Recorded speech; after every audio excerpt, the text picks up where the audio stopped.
Ladies and gentlemen, I am returning to the well because a few weeks ago I made a YouTube video that you all loved, and so I thought I should just do it again. I should make content that you enjoy so that you continue watching, so that my watch time is high and you subscribe and we hit 1 million subscribers and we get a new plaque instead of just this 100K one. What I did was I learned about a mainstay YouTuber, someone who is making great content and has been doing it for a while, CGP Grey. We watched some of their videos, ones that we thought were interesting, and then you guys jumped in the comments and said, this is my favorite video, I like this about him, and also roasted me for messing up the name a few times. Today, I will be diving into a brand new YouTuber, a YouTuber that my editors won't shut the hell up about, a YouTuber by the name of Scruffy. And from my very limited browsing of only this page, I believe that Scruffy makes gaming music analysis videos. And I've seen a couple, just based on thumbnail, that would be very, very cool. So what we're going to do is we're going to check out one of these videos, maybe two of these videos, figure out what makes Scruffy tick, and hopefully you guys will go check out Scruffy and enjoy the videos on your own. The most popular videos are Five Nights at Freddy's, and it ain't even close, but I don't think I'm a Five Nights at Freddy's fiend. You know what I mean? I don't think I really understand Bear Man or Rabbit Boy or things like that. And I am also a boomer, so I'm thinking that maybe I check out what makes Mario music so catchy. Hello, I'm Scruffy, and today I'm talking video game music.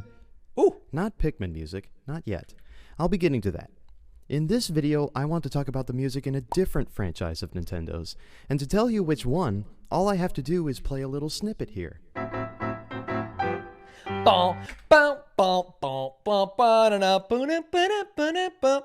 I can make this video, baby. I know that one. Yep, it's Mario.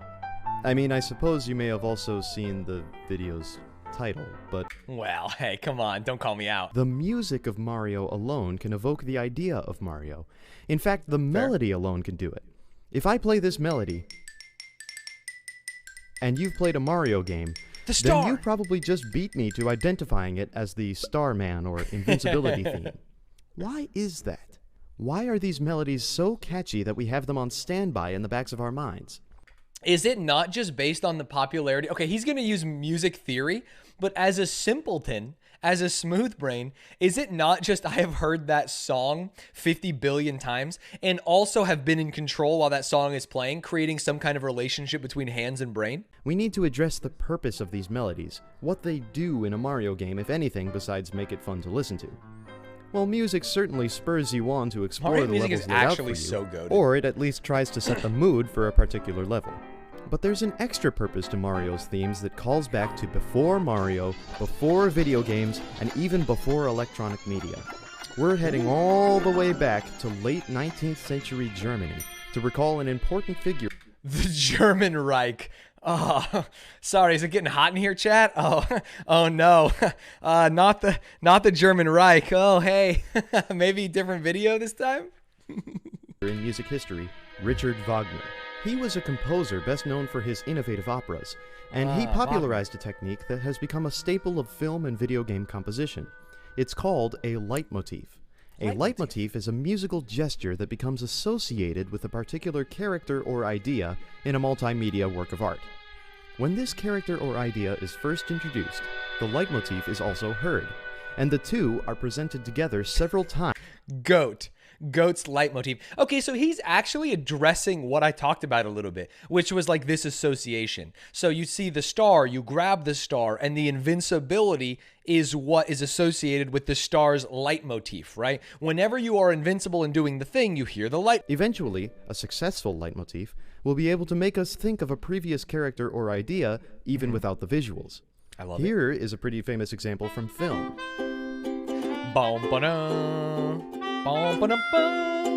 You probably don't need me to tell you this leitmotif represents the character Indiana Jones. Here's another example you may recognize.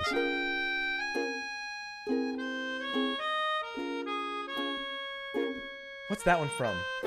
While this was originally a theme in the overture to Peter Ilyich Tchaikovsky's symphonic poem based on Romeo and Juliet, many other sources have turned this into a leitmotif of romance or love at first sight. It's just a love song. Now, do the melodies we remember from Mario count as leitmotifs?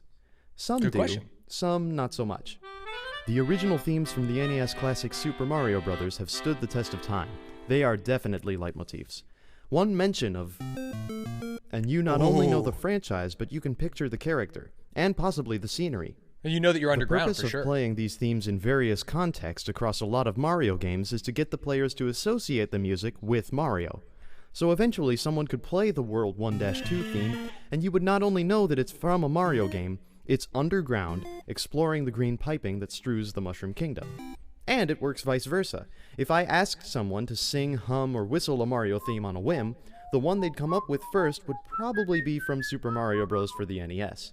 The music works together Interesting. with the game to Could spread... you imagine if you asked someone to sing a Mario song and they were like, jump up super high, and they weren't 9 years old? Now, the reason I say some Mario themes are not so leitmotify is because sometimes it's unclear what a theme is portraying. Listen to this theme from New Super Mario Bros. For the Nintendo DS. I've never heard this song in my life. Insert Loki meme. If you've played the game... Damn, how bad would it feel if you're like fresh out of college, you've worked a couple other jobs, and they're finally calling you up to the big time to work on Mario Bros. And you're like, I've got this great idea for a song, the new Super Mario Bros. They're on an island. Check this one out. Everyone loves it. And then literally no one in the world remembers it. And they all just go, booty, booty, booty. Booty, booty, booty. Probably recognize this music. But if it's a leitmotif, with what is it supposed to be associated? Mario? The Mushroom Kingdom? World 1-1? The Forces of Good? I don't know. It's not a leitmotif, chat. You guys are getting boomed right now. This theme is going for anything specific. It might be representing Mario, but since most of us already have a leitmotif of Mario going into this game, this one isn't going to replace it. That's not quite how leitmotifs work. They're all Get about fucked, first Zoomers. impression. How do all these Mario-made melodies maintain a momentous margin in our memory? Oh, fuck. V for Vendetta. My nose is bleeding. Well, this sounds like a job for sheet music. Time to visualize some compositional ideas that probably make these themes more striking and easier to remember. Okay. For these examples, I'll be focusing on themes in the latest canonical Mario game to introduce a soundtrack's worth of new music, Super Mario 3D World. Oh. Personally, I loved this game's soundtrack because it introduced a live big band to record quite a few of its tracks. It's possible that not everyone who watches this video will be acquainted with the game, but that's okay. I'm not acquainted with it. You don't need to be to get these tunes stuck in your head. For instance, here is part of the Overworld level melody that becomes the theme of the whole game. Whew.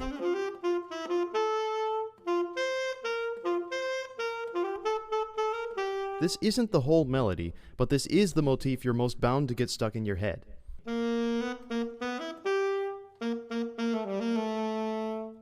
Ooh, it's the bad boy version. So let's break down what they do to achieve catchiness. Firstly, these melodies are both in common time signature, which means 4 beats are distributed across each measure. Of course. Not too surprisingly, these motifs are distributed across 4 measure phrases, so we don't feel like they're missing any beats. We can call these phrases periods, as a lot of Mario melodies follow a concept called periodicity. You have one block that is a musical statement like this. It's one statement because the lack of motion and the rest at the end separates this material from other materials. So you group this block of music with other blocks to form a complete period.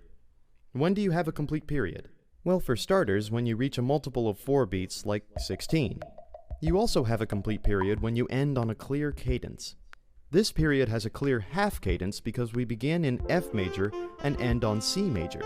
Yeah, chat, it's so obvious. If you guys didn't notice that you begin in F major and end in C major, you have major problems. After this would bring us back to F major, completing a tonal journey of tension and release. Ah, tension now, and if we release. pick apart this period even more, you may see that 2 of these building blocks are very similar, down to a 1-note difference.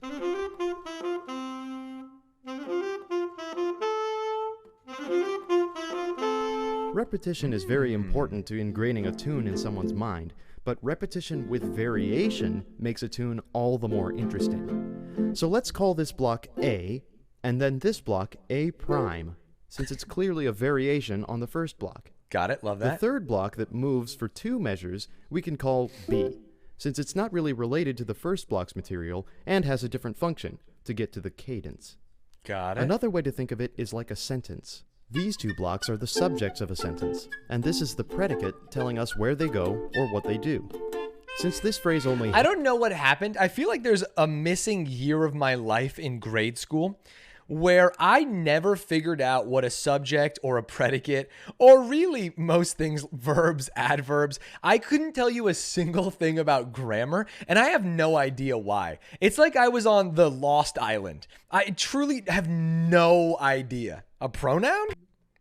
You'll notice this structure a lot in Mario games' main motifs, because it's such a satisfying, smooth, and uniform way to construct melodies. Damn, the Delfino Super Mario Sunshine music is so goaty. The format dates back to the classic era of music in the early 18th century. I have no when idea the what newest sentence trend of diagramming music is. was galant, natural, smooth, and free of technical complications.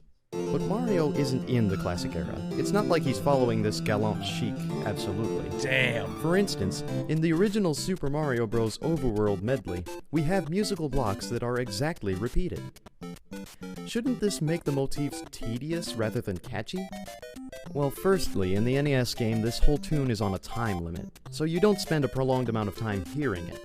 But it has other tricks to make it ear candy. For instance, syncopation. You syncopate a group of notes when you displace where they start and end, such that some notes that were on strong beats now start on weak beats. Think of a ruler. You see how a standard ruler has large markings for centimeters or inches? I'm not used to seeing a ruler only at 2 inches, you know, Chad. I'm like a 6+ inches guy. Sorry, is this a ruler? Smaller markings for the midpoints, and even smaller markings for the increments in between. Let's take just a snippet of Super Mario 3D World's tune and measure it on our musical ruler.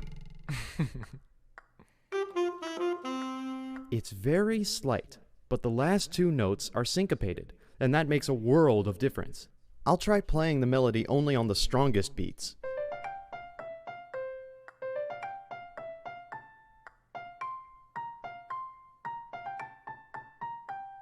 What a Something boring song, about it, chat. it Let's just get loses funky its with it. soul. Syncopate that bitch. It feels more like a machine is producing it. Not to say it couldn't work, but the syncopation allows it to be much more memorable. Plus, this ruler doesn't account for the fact that this tune has a swing rhythm, which in this case means all the weak 16th note subdivisions are hesitated to create a looser, more easygoing swinging feel. Same thing, same swing happens with Bowser's melody. God, Mario music is actually so sick. This video is like what makes Mario music so catchy, and the answer is like it's fucking good, dude. What do you mean? What makes it so catchy? The fact that it's the best songs. Like every other note is displaced on a weaker beat. Plus, this figure is a triplet, in which the notes are following a threefold division of the beat rather than twofold. And while this melody is going straight to the beat, the drums are swinging. Generally, this amounts to meeting the brain's expectations on a large scale, but surprising it on a small scale. Not It's only funny is that how memorable, everything is just subversion. The world is so funny. Literally everything in the world, music, comedy, or I should say like every like artistic endeavor is just subversion, right? It's like, oh, now I used this color. Oh, now I played the note slightly different than your brain thought. Or even streaming, it's like it's That just a also little bit of feels subversion. But then once you've subverted too much, you subvert by not subverting. Ah, it's crazy, dude. I'm going to call this leitmotif the good theme, and this leitmotif the evil theme. So what about the contour of the good theme helps us understand it as good, besides being associated with Mario, the colorful layout of Super Bell Hill, and the fun of Super Mario 3D World? It begins on C, but sort of jumps up to D and F to get to G, which is the strong note on the downbeat.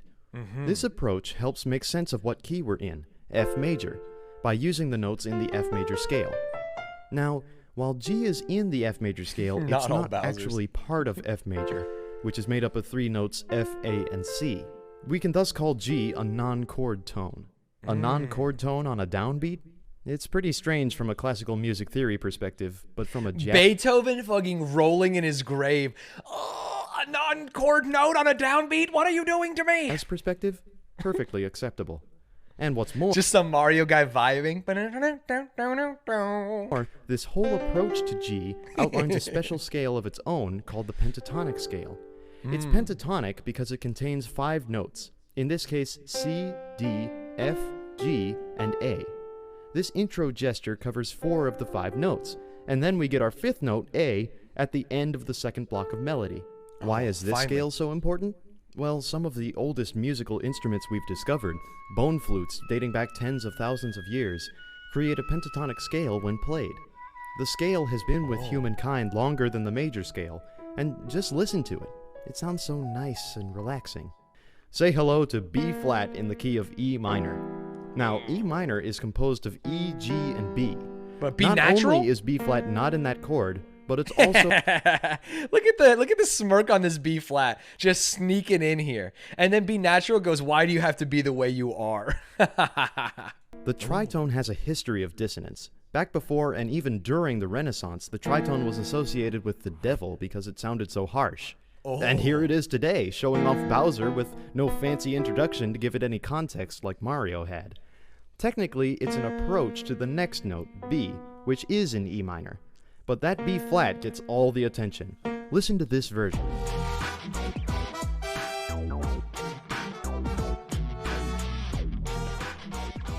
That's a trumpet with a plunger mute that they're opening up, and a flutter tongue, an instruction to trill your tongue into Flutter the tongue was trumpet my nickname in mouthpiece. college. Brrrr, like that.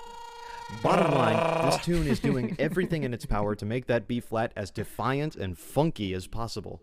And it works. We may not think of it while playing the game, but subconsciously we might just nod that this tritone indicates Bowser is an evil, dissonant character. On the surface, we just think he has a great taste in evil music. So, that's an analysis on the catchiness of Mario's greatest hits.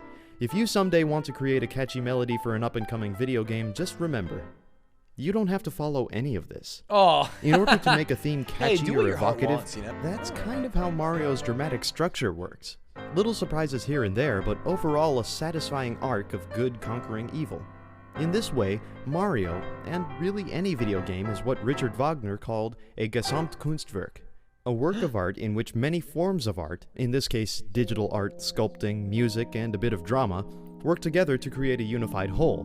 But you don't have to follow Mario to make a Gesamtkunstwerk. Wow. Chat, some might say that my stream is a Gesamtkunstwerk. With some effort and experimentation. It has a little bit of everything. It's got jokes, it's got visual art, it's got audio stimulation. I'd like to give a shout out and kudos to my friend Kevin Cheek.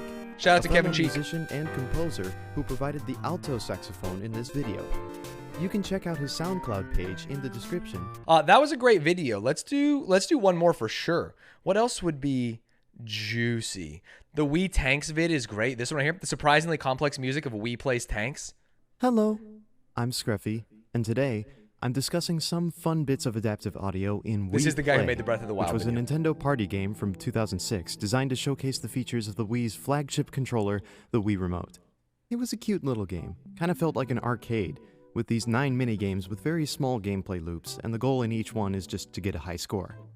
But nearly every one of them had some Classic little game. gem of adaptive music that responded to gameplay conditions. For instance, one minigame was just a table tennis volley, with electronic music that sounded pretty bouncy. But as the volley got faster, so would the tempo of the music. Since it's all played in real time with virtual MIDI instruments, that tempo could change fluidly. But I think the most complex system comes from the last game in this selection, Tanks. In Tanks, you play as a little toy tank on a wooden floor, facing off against waves of enemy toy tanks. Nifty. You need to fire little pellets and lay little mines as you negotiate the increasingly challenging AI and attacks of each color of enemy tank. These tanks I don't also see color. determine how the music sounds, and since the music is played with MIDI instruments, it can change on a dime as soon as a tank is dispatched. So, let's break down the surprisingly intricate system governing this. When a stage starts, you hear the following intro, and then it leads into a very short loop. Here goes.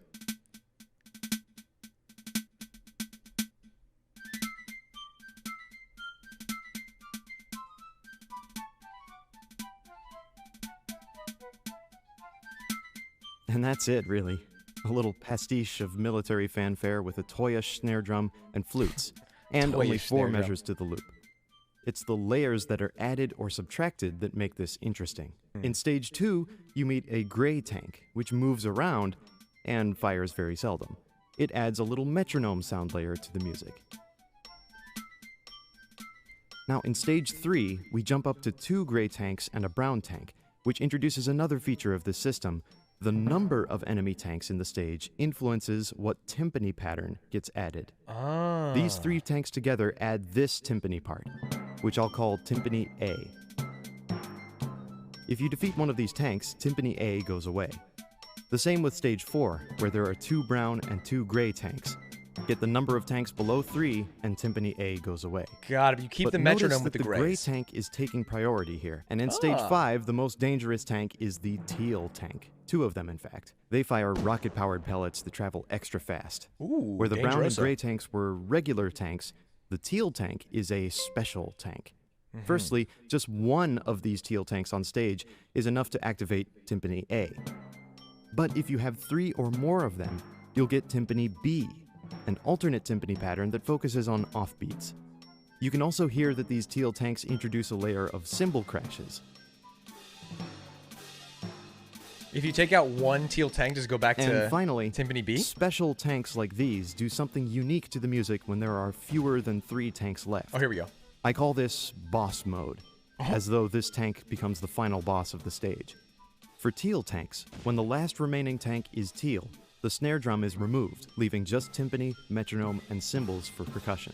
Next comes the yellow tank, which doesn't shoot much but moves fast and lays mines often. These add a bass drum layer that works well with its other layers, cymbals, metronome, and timpani A. Dude, big bass drum.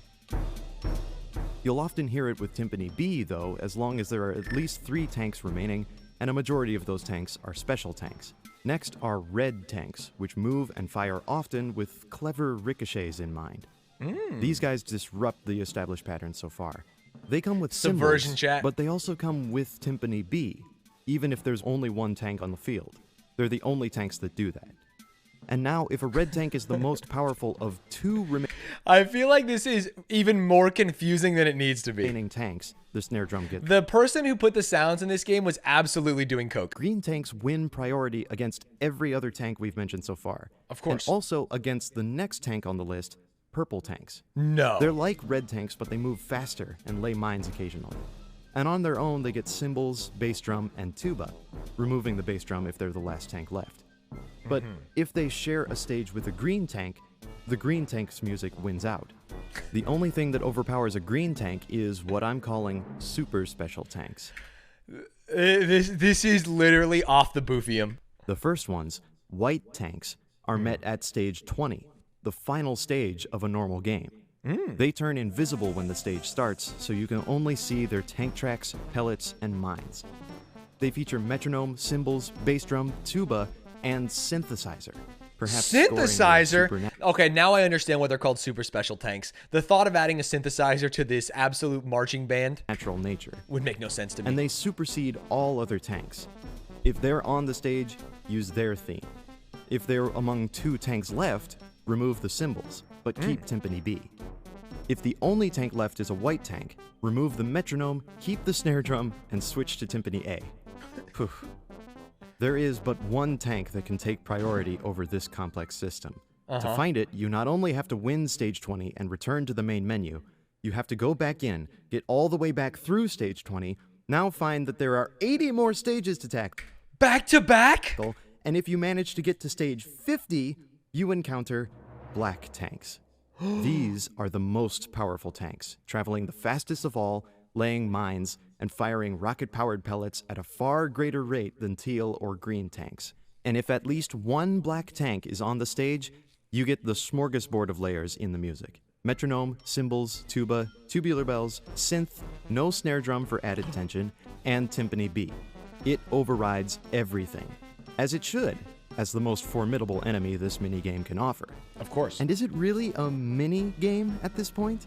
There are 100 stages, each with a unique progression of adaptive music simply because the strongest tank dictates the percussion, and you defeat tanks in a unique order. You may hear the same four It is cool measures that the of music is so over and adaptive over, in this minigame. but you'll This never seems hear to it be quite the same not way like a huge twice. priority of Nintendo. That's why this game deserved to be talked about. Enemy Damn, type I would love to and hear enemy Black number Tank as with Snare Drum. Because the problem is White Tank doesn't give you those fucking nice-ass tubular bells. That's the problem. Now, I'd like to thank my friends Wolfgang and Davagato for their help as always. Shout out to in Wolfgang making and these Davagato. videos. And I'd like to thank my supporters on Patreon, who help Check keep out the my video Patreon. making Patreon.com/scruffymusic. If you'd like to This was very, very cool. Ladies and gentlemen, make sure you go check out Scruffy. I think you'll very much enjoy it. Whether or not you are a music nerd, right? If you want to learn about Scourge of the Furies from, what was that game called again? Scourge of the Furies. What? I'm blanking. It's the roguelike. Oh, I played a lot of it. Hades, no!